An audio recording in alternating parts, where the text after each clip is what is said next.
Hello friends, तो आज हम लोग पढ़ने वाले हैं how to calculate the valency.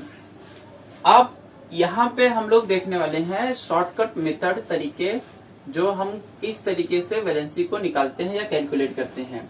तो यहाँ पे देखोगे तो जैसे मैंने यहाँ पे ऑलरेडी सारे एटॉमिक नंबर, एलिमेंट के नेम और उसका इलेक्ट्रॉनिक कॉन्फ़िगरेशन मैंने लिखा हुआ है और मैंने यहाँ पे वैलेंसी भी लिख दिया है।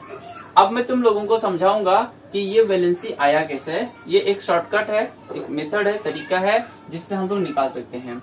अगर देखेंगे हम लोग, अगर मैं बोलूं इसको वैलेंस इलेक्ट्रॉन, अब जो वैलेंस इलेक्ट्रॉन होता क्या है, तो जो ऑर्बिट के लास्ट ऑर्बिट में जो इलेक्ट्रॉन प्रेजेंट होता है उसे हम लोग बोलते हैं वैलेंस इलेक्ट्रॉन। तो अगर मैं बोलूं हाइड्रोजन का वैलेंस इलेक्ट्रॉन कितना है तो बोलेंगे 1, हीलियम का कितना है 2, और लिथियम का 1, बेरिलियम का 2, बोरॉन का 3। मतलब लास्ट ऑर्बिट में जो इलेक्ट्रॉन होता है उसे हम लोग वैलेंस इलेक्ट्रॉन बोलते हैं।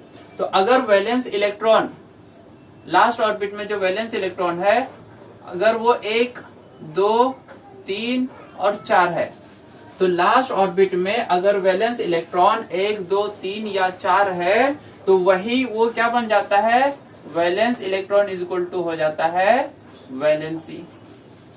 तो अब जैसे हाइड्रोजन का वैलेंस इलेक्ट्रॉन 1 है तो उसकी वैलेंसी कितनी हो गई, 1। अब यहाँ पे हीलियम को देखोगे तो लास्ट ऑर्बिट में कोई इलेक्ट्रॉन नहीं है, मतलब इसका ऑर्बिट कंप्लीट है, तो इसकी वैलेंसी 0। अब लिथियम को देखो, लास्ट ऑर्बिट में कितना इलेक्ट्रॉन है, 1, तो यहाँ पे 1। बेरिलियम के लास्ट ऑर्बिट में जो वैलेंसी है वो वैलेंस इलेक्ट्रॉन है वो कितना है, 2, तो ये हो गया 2। हमने ये फॉर्मूला है मेन, ये फॉर्मूला याद रखना है। वैलेंस इलेक्ट्रॉन अगर वो 1, 2, 3 या 4 है तो हम लोग वही valence electron is equal to क्या हो जाता है, वैलेंसी। तो अगर देखोगे बोरॉन के पास लास्ट ऑर्बिट में 3 इलेक्ट्रॉन है, मतलब कितना वैलेंस इलेक्ट्रॉन है, 3, तो उसकी वैलेंसी कितनी, 3। कार्बन को देखो, वैलेंस इलेक्ट्रॉन कितना है, 4, तो उसकी वैलेंसी कितना, 4। अब अगर हम लोग देखेंगे नाइट्रोजन, तो इसका वैलेंस इलेक्ट्रॉन कितना है, 5। अब जब वैलेंस इलेक्ट्रॉन 5 हो जाएगा तो उसका वैलेंसी कैलकुलेट करने का तरीका अलग हो जाएगा। तो इसको वैलेंस कैसे कैलकुलेट करेंगे हम लोग, तो अगर मैं बोलूं यहाँ पे if valence electron is equal to कितना है, 3, वैलेंस इलेक्ट्रॉन है 5, 6, 7।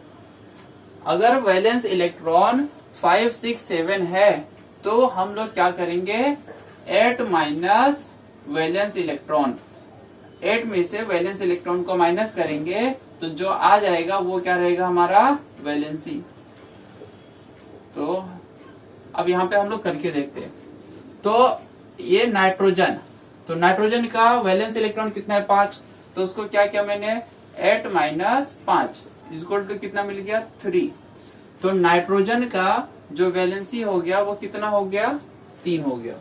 अब अगर ऐसे ही हम लोग देखेंगे ऑक्सीजन, तो ऑक्सीजन का वैलेंस इलेक्ट्रॉन कितना है, 6, तो इसको भी फॉर्मूले में डाल देंगे, तो 8 माइनस 6 इक्वल टू कितना, 2, तो इसका वैलेंसी कितना हो गया, 2 हो गया।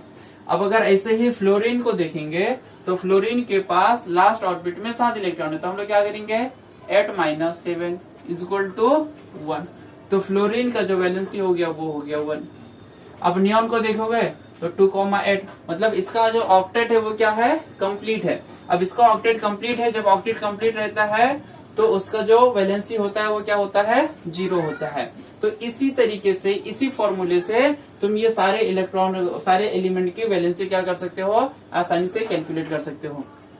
अगर ये वीडियो अच्छा लगा हो, इन्फॉर्मेटिव लगा हो, तो प्लीज लाइक करो, शेयर करो और अपने दोस्तों के साथ इसको ज्यादा से ज्यादा शेयर करो। थैंक यू बच्चा लोग।